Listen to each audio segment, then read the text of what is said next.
Welcome to the Off the Charts Football Podcast. I'm Matt Manocherian, former NFL scout and currently of Sports Info Solutions, joined as always by Aaron Schatz of Football Outsiders.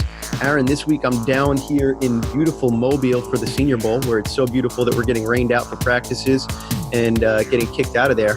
But we got to talk this week. We got to start off with these big games that happened last weekend. Two crazy overtime games in the championship games. You want to just take them down in order? Yeah, sure. Let's talk first about the Rams and the Saints. And obviously there's a lot of talk about the pass interference that wasn't called, but there are plenty of other reasons why the Saints lost that game. I mean, they had the big lead and they squandered it. Breeze threw the wild interception in overtime where he really shouldn't. I mean, yes, his arm got hit, but it was sort of a wild, deep throw, let's hope something happens, throw that he probably shouldn't have thrown in the first place. What was your takeaway from the Saints and Rams? So I agree with you there. So starting on that point, the Saints, I don't think you can really make much of an argument that they didn't deserve to win this game based on the way that things went down at the end. But they did have their opportunities to put the game away otherwise. And I thought that Aaron Donald had a good game, but with all the attention that was paid to him, I thought Ndamukong Suh really made a difference here. He's been a guy who, in my opinion, is kind of hot and cold on effort and how he performs season to season, game to game. But I think he's really heated up. I thought he was a big part of really both of their wins there. And it was interesting to see him making a difference. You know, we talked about them kind of bringing in these mercenaries in the offseason. And all of a sudden with him and with those corners that they have there, joining forces with Aaron Donald, it ended up being their defense, ironically enough, that really helped them into the Super Bowl. It was a much more defensive game than I think we expected with the two teams involved. But I kind of wrote about that in our preview, that this game was, especially given the way that the Saints offense had declined a little bit and the Rams defense had improved a little bit in the second half of the season, that this game was likely to be more defensive oriented than we expected it to be. Right. Well, one thing that I think contributed to that also is the Rams play calling, which I think was almost obnoxiously conservative. I thought it was bizarre that Todd Gurley wasn't in the game. I know he dropped those two balls and those are horrible plays, but this is a great player. He's been one of the best running backs in the league all year. I think he's got to be injured. The only way that I see this making sense, it feels almost like Malcolm Butler Part 2, kind of the mystery about why he was out of the game. And I don't really buy that these guys just stink. John Barros talked a lot about, he's our injury expert. He talked about these MCL sprains and how they can really linger for a running back. You know, we remember this with Aaron Rodgers early in the season. He had the MCL sprain. He struggled for half the year. He's a quarterback. He's not driving through people carrying the football. I don't know if that, if you're injured and then you're trying to make up for certain things and then you get distracted and you're dropping balls, things like that. I understand he didn't play well, but I thought it was weird. And I didn't think CJ Anderson really was like the key part of the game to them that drove them into the Super Bowl. CJ Anderson had like 40 yards on 20 carries. So I was a little bit disappointed by both teams, honestly. He may have, exacerbated the injury in the game because he was off the injury list, right? He had been on the injury list the last couple of weeks and was off the injury list before this game. So perhaps something happened in the game that made the injury worse again, and that's why he had to come out because he was originally playing. I will say it's interesting to note that even on that last drive after the Breeze interception, I don't think the Rams got a first down before they tried the field goal. I think it was a 3-and-out or 4-and-out or something like that. There may have been a penalty. I'm trying to remember the exact circumstances of the final drive. But even at the end, they didn't win the game with an offensive move. They won the game with interception and then with Greg Zuerlein hitting from a ridiculous distance. They had one first down on the last drive, a 12-yard pass to Tyler Higbee. And then they went three downs, and then they brought in Zuerlein. The Patriots, you just made me think, the Patriots-Rams Super Bowl from 2001, 2002 came on TV last night, and I was watching a little bit of it in the first quarter. And, of course, the Rams have their first drive. They get to the Patriots' 40-yard line. They're indoors. Greg the Leg is kicking from there every time. But, of course, they ended up punting. Right, because back then they didn't have Greg the Leg. They have, I don't remember who was. And it just didn't, things like that just didn't happen back then. Even on the I can't believe that they played on those surfaces 20 years ago. Right, it's old school turf where they had to use the turf shoes. Yeah, I was there with some younger guys, and they're looking at me. They're like, "Are they wearing sneakers? What's going on there?" Those are turf shoes. Those used to be a thing. But yeah, back to the game. So the Todd Gurley thing made me think of our good friend Scott Spratt, who used to be the co-host of the podcast that we're on right now with you. He did an awesome study a couple of years ago about running backs coming back from lower body injuries and how they struggle in terms of especially yards after contact when they come back, and it reduces their performance. This Todd Gurley thing reminds me of that. Okay, we're burying the lead though. Let's talk about the call. Should the league do anything about this? What's your opinion here? Here's my opinion. In general, I favor the idea that anything should be reviewable. But there are two problems with the idea that anything should be reviewable. One is the idea that if you're reviewing a play, you're reviewing everything on a play. I think if you're going to make everything reviewable, then you should only review the thing that the coach specifically calls out. You can't go looking for an offensive holding call when the coach is challenging pass interference. Sounds fair enough. The other problem you have is you can't make everything reviewable when the booth gets to review everything within the last 2 minutes. If you're still going to have the booth review the last 2 minutes, you have to only make a limited number of things reviewable by the booth in the last 2 minutes because otherwise you're going to end up with them having to look at every play for 3 minutes, and then the last 2 minutes are going to go on for an hour and a half. So for me, the key thing is that you have to be able to review pass interference. And I think if you want to make it a challenge thing where coaches can use one of their challenges, it fits into the rules as we already have it, and we just add pass interference to the list of things that can be reviewed. That would save us from having to worry about the slippery slope argument and holding calls and stuff like that. But at the end of the day, I think one way or another, you've got to do something to make these pass interference calls legislated better, because let's think of it this way. The expected points added on a pass interference play is huge. The coaches are sitting there, they're using the win probability calculations to decide when they want to make a challenge. And if you had pass interference on the list, it would be one of the most high leverage plays that you can challenge throughout a game in terms of win probability.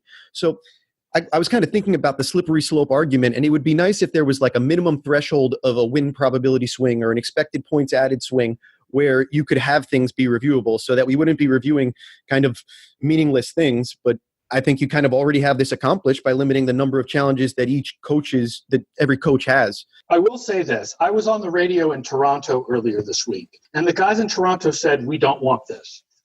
They said everybody's pointing to the CFL making pass interference reviewable, but actually it's been horrible. And the reason why, they said, was that most pass interference calls are ticky-tack. They're not as obvious as Nickel Robo-Coleman in the NFC Championship game.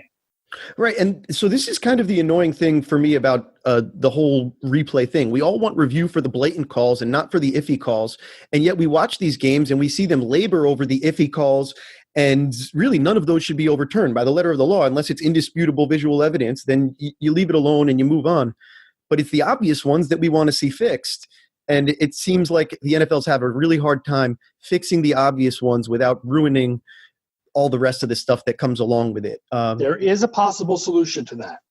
And the solution to that would mean to make replay only at real-time speed. Oh, interesting. If you only allowed replay at real-time speed, you would only have overturned the most obvious calls. I feel like I remember when they first started overtime, they had a clock, and it would be like a 90-second clock, but it would count up.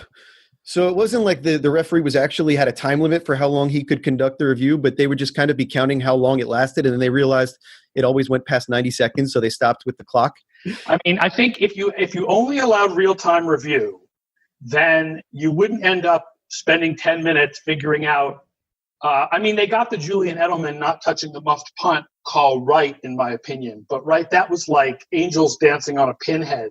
Right. I think they got it right, but I really don't know. What you would have is overturning really obvious misses like that defensive pass interference call where in real time, even in the stadium, you could see people's hands go up. Like somebody filmed it from the stands and you could see people's hands go up like that's pass interference. Like it was so obvious, like even in real time, you didn't need to slow it down. I felt like watching the TV just live, everybody thought, oh my God, that's pass interference. And then we were all expecting to look at the replay and see something that's, the ref didn't see. The ref saw something we didn't see, and it was going to be, oh, okay, now I understand. And then you watched it again and you were like, really? How did you not throw that flag? Like, right. I'm not sure how that happens. Okay, So that might be one solution to the problem of the never-ending replays would be to say you can only replay in real time or you can only replay in halftime. You can't have like the ultra super slow-mos.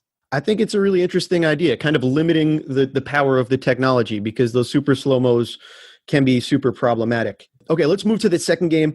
Tony Speaking Romo. of a game that had a ton of replay reviews. Tons of replay reviews in this one.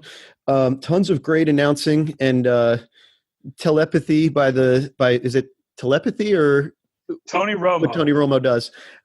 Just amazing stuff. He was not only telepathic, but he was a predictive medium. He was predicting the future. He's the best commentator. There's no question about it at this point. He is the best color commentator. For all of the replay reviews, and as annoying as that was, I feel like they got them all right. Like the first Hogan catch was a catch. The second Hogan catch was not a catch. I think they got all the replay reviews right in that game. I think they got them right. The one thing that was unreviewable in this game was coming within 10 feet of Tom Brady's helmet. Oh, yes. That was phantom penalty. BS roughing the passer call, totally and completely. But, I mean, we're used to that at this point, right? Watching football and seeing BS roughing the passer calls. Right. I mean, it's funny because Bill Barnwell wrote an article about Patriots myths, and one of the things he looked at was, does Tom Brady get called, roughing the passer called, more than other quarterbacks? And he found that actually Tom Brady's pretty average. And then like 3 days after he writes that, Tom Brady gets this like completely phantom roughing the passer call. But, right, that's not reviewable. So on the game, on the field, the Patriots offensive line neutralizing the Chiefs pass rush and also what they did on the game plan, getting the ball out quickly. I thought that was really where the game was won and lost. The Chiefs, not surprisingly, stayed stubborn in their man schemes, but whatever they did, it seemed like the Patriots had an answer. And those two Gronk plays, first the fade in the 3x1, and then the slant in the 3x1, those end up being the difference in the game, really.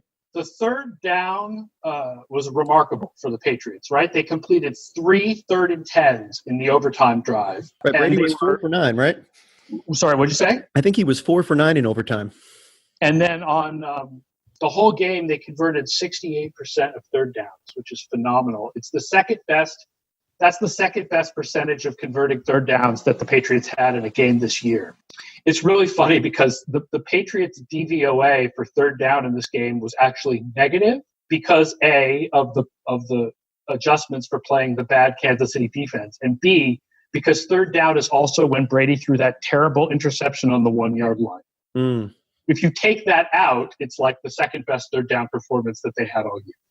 But that interception was so bad. Like, it's remarkable that the Patriots were able to win that game when they had more penalties than the Chiefs, more turnovers than the Chiefs, and in particular, like, it's hard to think of a worse turnover than on the 1-yard line. It reminds me of something that you were talking about when we discussed Adam Gase. And you brought up that maybe Adam Gase is actually a good coach because he's outperformed his win expectations. And Andy Reid might be the best example of the other side of that coin, which is that this guy knows how to coach football. He knows how to play winning football throughout a lot of the time. But his game management skills, they really get magnified in the playoffs. And it seems that he loses close game after close game after close game. Yeah, there are arguments that the Chiefs, when they got the ball back with whatever it was, like 4 minutes or so, that they could have slowed down and done a 4-minute drive and tried to score either the winning touchdown or the game-time field goal without ever giving the Patriots the ball back. Yeah, I think it's easy to pick and choose this sort of stuff when it happens over and over again. And really in this one, it seems like kind of a lack of adjustments and really being able to move through the course of the game and play it on your own speed as opposed to what the Patriots want to do. I was disappointed. I think they couldn't adjust to this is not a game management one, but this is a scheming one. They couldn't adjust to the Patriots coverage, that the Patriots were playing man, that they put a cornerback on Travis Kelce the entire game. I felt like they couldn't really adjust to that. The beginning of the third quarter, there was that deep pass to Watkins, and then there was a short pass to Kelce for a touchdown. But other than those couple of plays, Watkins and Kelce were mostly taken out of the game. Let me ask you about the OT situation. We talked about the penalty situation, the OT situation. Do you think there's a need for a rule change there? Do you think there's a need for more than one possession there for Pat Mahomes to get to touch the ball? Well, I'll be honest. I don't. I think your defense has to do its job, and that when the offense gets the ball on the, 25 after a touchback, I mean, there's a little bit of positive points expected. I think that with the way that offenses are playing now, the sort of the place where expected points is 0 has moved back behind the 20, right? Right. You'd be So at it's your own still 10 or beneficial 15. for the offense to win the coin toss, but especially in a game like this where the offenses were so successful over the defenses. But I still feel like you create this massive advantage to going second if both teams get the ball, right? Because if you're going second, then do you need a touchdown? Do you need a field goal? Or Right. you punt? And that's what people criticize about college overtime. I don't think there's a way to take away the advantage for the team that wins. The only way to take away the advantage for the team that wins the coin toss is a method that doesn't include a coin toss. Something like Michael David Smith's idea, where the two teams basically auction off to see which one is willing to start the drive further back. Whichever offense is willing to start the drive further back from the goal line gets the ball first. Now that would be fun. I'm here for that idea. Other than that, I don't think there's a way to do an overtime that doesn't give an advantage to the team that wins the coin flip. I love that last idea. So 2 things that I think you could do. Well, I don't know if you could actually do. One is play out a full quarter. It's common in a lot of other sports. You play out a full quarter. In football, the issue is obviously this is a violent sport. These guys have been playing for an hour, 3 hours already. You want to do that in the playoffs. It would only be a playoff possibility, potentially only a championship game possibility, because it'd be tough if you played a wild card game to come back the next week against somebody with a bye and you just played 5 quarters. But that's one thing that I've heard tossed around. The other one, and I think I'm the only person in the world that likes college overtime better than NFL overtime. You can laugh at me and ridicule me, but I enjoy the way that it happens on college. Although I have been pointed out on Twitter, I've seen some good research that it's actually less equitable than NFL overtime because of what you were just talking about, the advantage that the second team has of knowing what they need. The other thing is that unlike in college, kickers are not automatic from 43. In the NFL, if you started with the ball in the 25, that's almost an automatic field goal right there. Right. Well, maybe no field goals in overtime. That's Nate Silver's idea, is college overtime, but only touchdowns. It would skew statistics tremendously. Another reason why you would only want to do it in the playoffs. But. So I think on college stuff, whenever I'm doing any sort of analysis with our college data, we cut out everything overtime because everything that happens in overtime it's apples to oranges. So it changes everything as far as that goes. So from a stat perspective, an analysis perspective, we'd have to think about things a little bit differently and adjust to that for sure. But I do think it'd be more fun. I like the auction idea. That's a pretty cool one.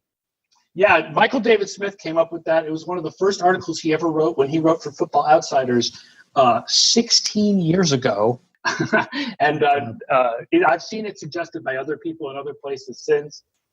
There was a New York Times article at one point that suggested it, but that's originally Michael David Smith's idea, and it's basically the only idea that gets rid of the coin toss entirely.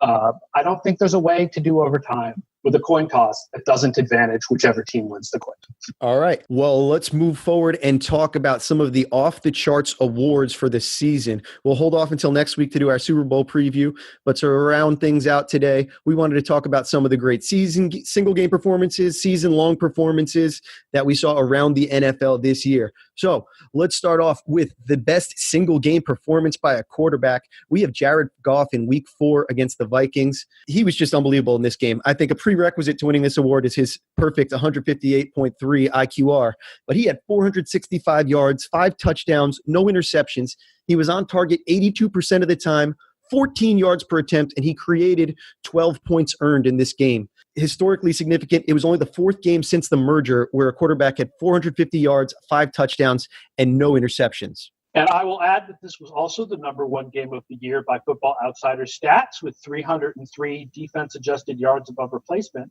Because on top of everything else, Goff did this against a Vikings team that ended the year ranked 5th in pass defense in DVOA. So it's not like he was doing this against a bad defense. He did this against a good defense. Yeah, it's really remarkable if you think about that. At the time, I thought we all thought the Vikings had taken a step back. In retrospect, the Vikings defense was really not a problem at all this year, one of the strongest in the league. And this game is really an outlier. I think since this game, I spent the whole season watching for offenses that forced defenses to cover their slot receivers with linebackers. Like That became a thing to look for the whole season. It became a problem for the Steelers near the end of the year. Like, that was what really jumped out from this game, were all the like ridiculous, easy pass plays that Goff had where the Rams just forced the Vikings to cover their slot receivers with linebackers. So John Shirley, one of our researchers, did an awesome stat called mismatches created above average, MCAA, which basically looks at just what you're talking about. How often did we get a linebacker lined up against a receiver on the line, outside, split out wide? Finding those mismatches created, and at which teams do this above average. Obviously, you find the Chiefs up there, you find the Rams up there leading the way on this sort of stuff, and they abused the Vikings that day. Anthony Barr had a rough day in coverage, so I think you want to keep him rushing the passer. Yeah, right. People were dissing Barr, and it's like, okay, but that's not really his shot. Like, that's an issue of the coaches not putting a player in position to accentuate his strengths. That's not an issue of failure by the player. Speaking of a player being put in position to accentuate his strengths, the best single game performance by a wide receiver, I've got Amari Cooper for this one in that Week 14 performance. He had 10 receptions on 13 targets, 11 of which were catchable, 217 yards, which led the league this year for a single game, 3 touchdowns, and 16.7 yards per target. The advanced stats are really awesome, 129 receiver rating, and he created 8.9 points earned in this game, our division of credit metric. Roll Tide, we actually had Cooper second. We had him with the second best wide receiver game this year, 106 DYAR.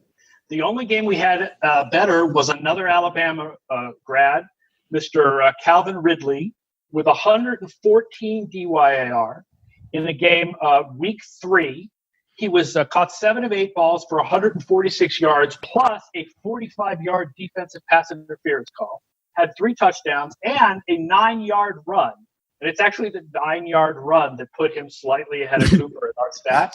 So I'm comfortable with either of those.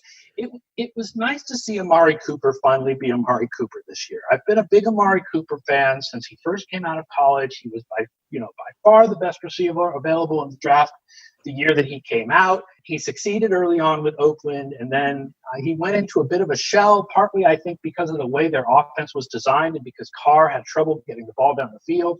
It was really nice to see him blossom in the second half of this year. I agree with you 100%. There's not a better route runner in the league than Amari Cooper. And with those kind of drop issues behind him, he looks like he's back to the player he was in his first 2 years in the league. And a trade that we thought was kind of questionable in value at the time, I think you could still debate it. It certainly had good returns for the Cowboys this year. I think it's one of those trades that in the long run, it's a trade that helped both teams. It did what both teams want, right? It helped Dallas in the short term, and it will help Oakland in the long term. It will do both. And then Calvin Ridley, just to back up what you were saying, I mean, I'm really happy you highlighted this game by him because he's a player that had a kind of underratedly awesome season this year. He was really an outstanding player, and I think when the fantasy draft season starts coming around next year, he's a guy that is going to be rising up draft boards as people really start to analyze what he did this year. The whole Atlanta offense was better than people realized this year. Their defense was so bad that I think it caused their offense to not get as much plaudits as it should have had. Right. Just not a lot of the Falcons on TV this year after they kind of fell off and weren't really in the mix of things. Absolutely. Let's move on to the best single game performance by a running back. We're going to give this to Ezekiel Elliott for his performance in Week 4, but it's another close one. The reason why we gave it to Ezekiel Elliott, he's number 1 in Football Outsider stats with 110 DYAR in this game. Caught 4 passes out of 4 targets for 88 yards and a touchdown. Also had 25 carries for 152 yards on the ground. But it was not the best rushing game of the year. It was the best total performance by a running back of the year. The best rushing game of the year belonged to Derrick Henry, Week 14. We all remember it. In that game, he had 17 attempts for 238 yards and 4 touchdowns. He had a 53% broken tackle rate, and he created 7.2 points earned. Now, to get an idea of how hard it is to create 7.2 points earned on the ground rushing, his 7.2 points in that game is more than Philip Lindsay accumulated on the entire season. Philip Lindsay, Pro Bowler, had an awesome year, but running the ball doesn't create a lot of expected points added. Amazing game by Derrick Henry there. Goes right along with Ezekiel Elliott. I'd love to have either of those guys on my team. 2 great performances. Seasonal quarterback. Let's move to the big-time quarterback awards. Obviously, the big-time contenders for the seasonal QB award were Breeze and Mahomes, but we both gave the edge to Pat Mahomes. For me, over 5,000 yards is putting him in elite company with Breeze, Brady, Manning, Marino, Roethlisberger this year, and Stafford. And then some of the stats, 8.8 yards per attempt was second in the NFL, 50 touchdowns to just 12 interceptions. His IQR was 118, and he created 78 total points. Just a really ridiculous year from Pat Mahomes. And I hope this isn't like Marino's 1984 year for him. I hope that he sees playoff success in his future, because there's nobody that's more exciting to watch. Oh, yeah, he's fabulous. So Mahomes was only the ninth quarterback season in the 33 years that Football Outsiders does our stats to top 2,000 DYAR in a season. The other people to do this are Brady 3 times, Peyton Manning 3 times, Breeze once, and Rodgers once. That's pretty remarkable for a guy's first year as the starter. Yep, four guys in the greatest of all time conversation right there, and Pat Mahomes might be there too. Talking about Breeze, who came in second place on this for both of us, he completed 74% of his passes, which is absolutely ridiculous. The volume was down, which separates him from Mahomes a bit.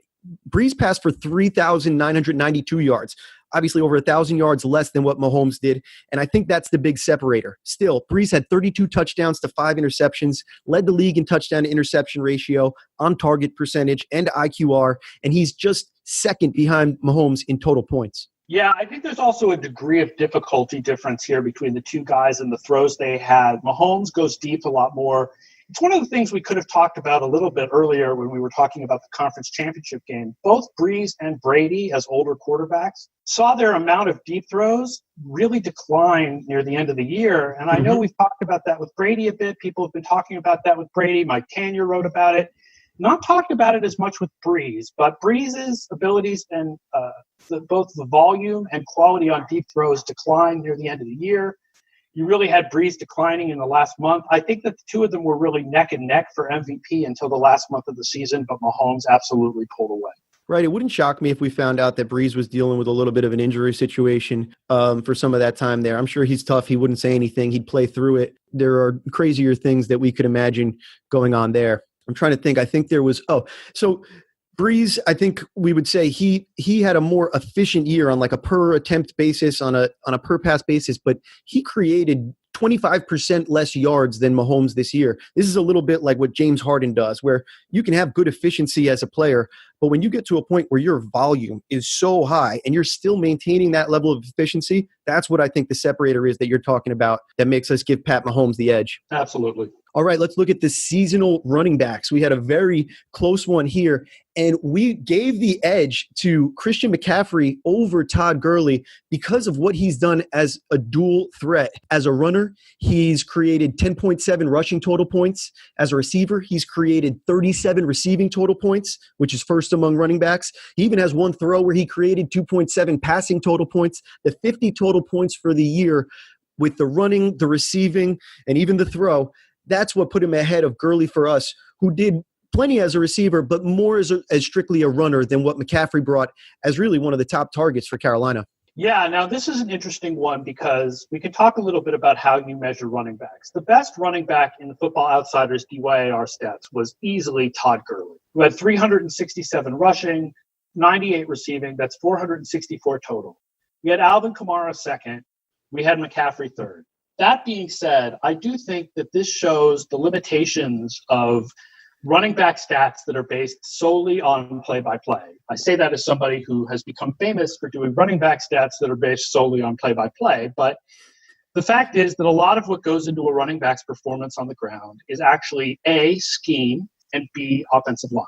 And we know that, first of all, that the Rams scheme in order to get Gurley against 6- and 7-man boxes as much as possible rather than 8-man boxes. And that gives him a lot more free range to run. And we know that their offensive line has been fantastic. They set an all-time record for adjusted line yards this year. And this is where charting, I think, really comes in to measure running backs, because things like broken tackles, I think, have a lot more to do with a running back's own quality of his play than necessarily even something like success rate for running back has a lot more to do with the offensive line. If you want to try to isolate the quality of the back himself, the best stats to do that are things like long runs and then broken tackles. Don Shula said a long time ago, show me a good offensive line and I'll show you a good offense.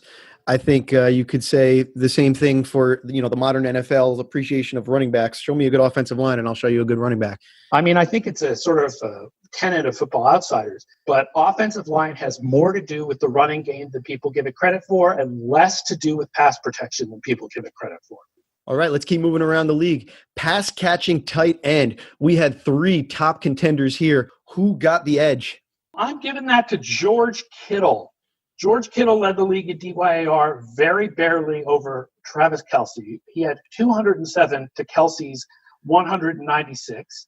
And in yardage, overall yardage, they both broke the all-time tight end receiving yard record, but I believe Kittle broke it like slightly higher. But I think the biggest reason to give Kittle the slight edge over Kelce is that he did it with worse quarterbacks. Kelce had Pat Mahomes.